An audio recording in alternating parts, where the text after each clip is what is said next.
От чтения хороших книг приходит жизненное богатство, которое не может быть получено никаким другим способом. Книги, которые вы читаете, живут с вами вечно. Относитесь к ней, как бы относились к неизведанной земле. Идите без карты, изучите ее и сделайте свою собственную.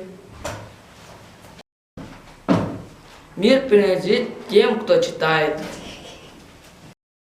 Есть много маленьких способов расширить свой мир. Любовь к книгам – это самое лучшее. Улуджал аагагаба, эдебиттен аагаба өмметке эве ол кейін жылтан үрдік үйевіне сомсыл. В этом вся суть книги. Они позволяют мне путешествовать, не двигая ногами. Как только ты научишься читать, ты навсегда станешь свободным. Книга синнер күммер кепсеннах кара ылжыт. Үлелир веренер кеммер әлләх үтүе арылжыт. Қыз бейді кенеге қылад, өстана білі чувство қылада, тоқтан да үрдік қылад. Книга не